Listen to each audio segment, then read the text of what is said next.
ایک حدیث حضور کے جو خادم خاص تھے حضرت انس ابن مالک رضی اللہ تعالی عنہ، تقریباً 9 برس تک مدنی زندگی جو ہے اس میں وہ حضور کے ذاتی خادم کی حیثیت سے رہے، اور ان کا کہنا یہ ہے کہ قلما خطبنا رسول اللہ صلی اللہ علیہ وسلم الا قال لا ایمان لمن لا امانۃ له ولا دین لمن لا عہد له۔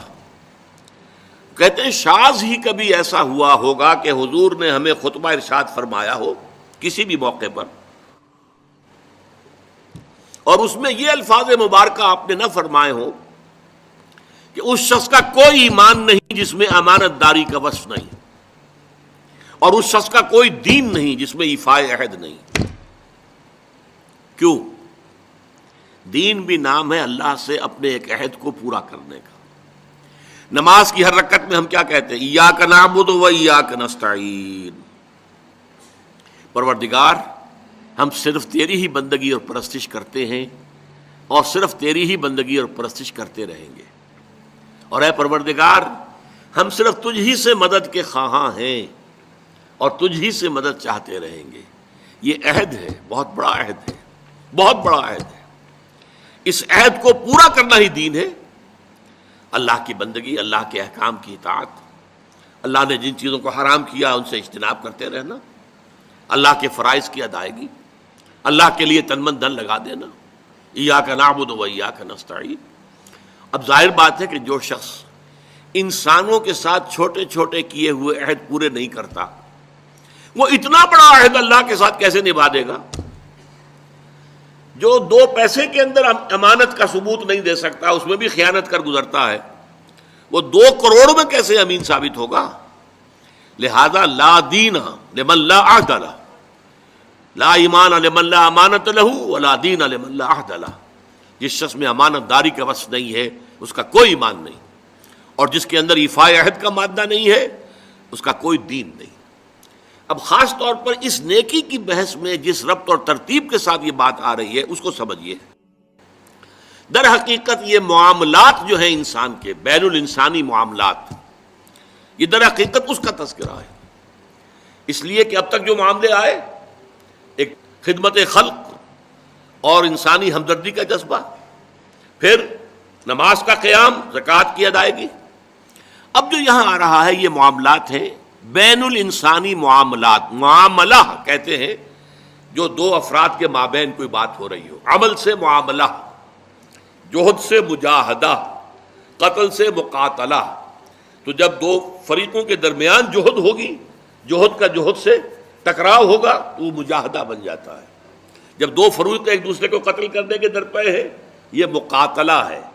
معاملہ جب 2 انسان یا 2 فریق یا 2 گروہ یا 2 کمپنیاں، یہ کمپنیاں جو ہیں وہ بھی آپ کو معلوم ہے لیگل پرسنز شمار ہوتے ہیں، ان کے مابین کوئی معاملہ ہو رہا ہے، کوئی معاملہ طے کر رہے ہیں، ان معاملات کے اندر سٹریم لائننگ کرنے والی ایک شے ہے، اگر وہ ہو جائے سارے معاملات درست ہو جائیں گے۔ اب آپ کو معلوم ہے ایفاء عہد کا جذبہ پیدا ہو جائے۔ دیکھیے معاملات کی میں آپ سے وضاحت کروں، ایک شخص امپلائر ہے، ایک امپلائی ہے، ان کے درمیان ایک کانٹریکٹ ہے، یہ ریمونریشنز ملیں گی، یہ مراعات، یہ مفادات، یہ تنخواہ، یہ کام تمہیں کرنے ہیں۔ اب اگر ایک شخص پوری تندہی کے ساتھ وہ کام نہیں کرتا تو وہ حرام خوری کر رہا ہے، ایفاء عہد نہیں کر رہا۔ ایفاء عہد کا تقاضا یہ ہوگا کہ کوئی سپروائز کرنے والا ہے یا نہیں ہے، کوئی دیکھنے والا ہے یا نہیں ہے، وہ اپنے معاہدے کے اندر بندھے ہونے کی بنیاد پر کام کرے، اور حتی الامکان اپنی جو بہترین صلاحیتیں ہیں وہ۔ اسی طرح چھوٹا سا معاملہ ہے، آپ نے ایک شخص کو مزدور کے طور پر رکھا ہے، شام کو 100 روپے آپ نے دینے ہیں، یہ ایک معاہدہ ہے، طے ہو گیا۔ اب یہ مزدور اگر کام چور ہے کہ اگر تو کوئی دیکھنے والا ہے تو کام کر رہا ہے، اور اگر کوئی دیکھ نہیں رہا تو بیٹھ گیا، تو یہ بے ایمانی کر رہا ہے، یہ وعدہ خلافی کر رہا ہے۔ اسے اپنے اس وقت کے اندر اپنی پوری توانائی، پوری توجہ کے ساتھ، اس لیے نہیں کہ کوئی مجھے دیکھنے والا ہے، بلکہ اس لیے کہ میں تو اپنے عہد کا پابند ہوں، میں نے معاہدہ کیا۔ یہ میں نے سب سے چھوٹی مثالیں دے دی، اس سے اوپر آئیے۔ شادی کیا ہے؟ سوشل میرج، یہ سوشل کانٹریکٹ ہے۔ میرج کیا ہے؟ ایک مرد ایک عورت اس کے درمیان معاہدہ ہے، ساری عمر کا نباہ کرنا ہے، بیوی کے یہ فرائض ہیں جو اسے ادا کرنے ہیں، شوہر کی یہ ذمہ داری ہے، اس کے نان نفقے کا وہ ذمہ دار ہے، اس کے لیے سکنا فراہم کرنا اس کے ذمے ہے، اس کے لیے رہائش کا بندوبست کرنا اس کے ذمے ہے، نان نفقہ اس کے ذمے ہے، بیوی کے یہ فرائض ہیں جو اسے ادا کرنے ہیں۔ اب یہ در حقیقت ایک سوشل کانٹریکٹ ہے، اگر کوئی بھی اس کے اندر خیانت کا ارتکاب کر رہا ہے تو اس نے اپنے عہد کی خلاف ورزی کی۔ اسی طرح دیکھیے بہت سے معاہدے ہوتے ہیں جو ریٹن نہیں ہوتے، طے شدہ نہیں ہوتے۔ اولاد اور والدین میں بھی ایک معاہدہ ہوتا ہے، امپلائڈ ہے وہ کیا معاہدہ ہے؟ والدین اپنی جوانی میں اپنے آپ کو انویسٹ کرتے ہیں اپنی اولاد میں، ان کی تعلیم ہے، ان کی تربیت ہے، ان کو کھلانا ہے، ان کو پلانا ہے، ان کے لیے کپڑے کا بندوبست ہے، وہ اپنی ساری توانائیاں جو ہے لگا رہے ہیں ان کو پالنے پوسنے میں۔ اور اس کے اندر امپلائڈ کانٹریکٹ ہے کہ جب یہ بوڑھے ہو جائیں گے اور وہ جوان ہو جائیں گے تو اب ان کو لک آفٹر کریں گے، ان کی خدمت کریں گے، ان کی سیوا کریں گے، ان کے ساتھ حسن سلوک کے ساتھ پیش آئیں گے۔ یہ کانٹریکٹ ہے، چاہے یہ لکھا ہوا نہ ہو، امپلائڈ کانٹریکٹ ہے۔ بہرحال پوری انسانی زندگی کا اگر آپ تجزیہ کریں گے تو معاہدات کے گرد گھومتی ہے۔ اگر ایک وصف پیدا ہو جائے، ایک وصف ایفاء عہد، حضور نے فرمایا بندہ مومن کا وعدہ کر لینا عدت المومن کاخذ الکف، بندہ مومن کا کسی سے کوئی وعدہ کر لینا ایسے ہے جیسے اس کا ہاتھ جو ہے اس کے ہاتھ میں آ گیا ہے، جیسے آپ نے کسی کا ہاتھ پکڑا ہوا کہاں جائے گا آپ، لہذا وہ تو بند گیا، اس نے وعدہ کیا وہ بند گیا۔ اور یہ ایک واقعہ آتا ہے حضور کا، اور یہ بھی آغاز وحی سے قبل کا واقعہ ہے۔ آپ کی زندگی میں امانت اور دیانت جس کی بنا پر الصادق الامین کے خطابات آپ کو ملے تھے اپنے معاشرے سے، آپ کاروباری آدمی تھے نا، تجارت کرتے تھے۔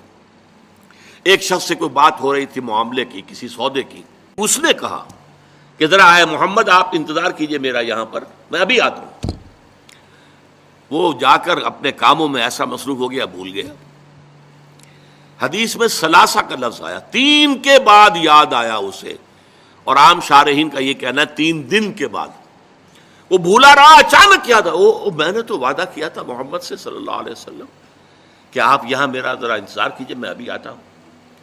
وہ اسی طریقے سے گھبرایا ہوا گیا تو حضور وہیں تشریف فرما تھے۔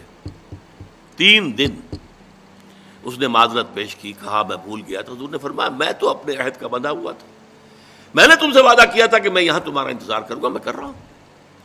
تو یہ ہے اصل میں، اور جیسا کہ قرآن مجید میں اسی سورہ بنی اسرائیل میں آیا ہے ان العہد کان مسئولا، یہ عہد جو ہے اس کی تو اللہ تعالیٰ کیا مسئولیت ہے، جواب دہی ہوگی، پوچھ گچھ ہوگی۔ تو یہ ہے معاملات انسانی میں نیکی کا وہ جذبہ جو ہے وہ خاص طور پر جو ظاہر ہوگا وہ ایفاء عہد کے حوالے سے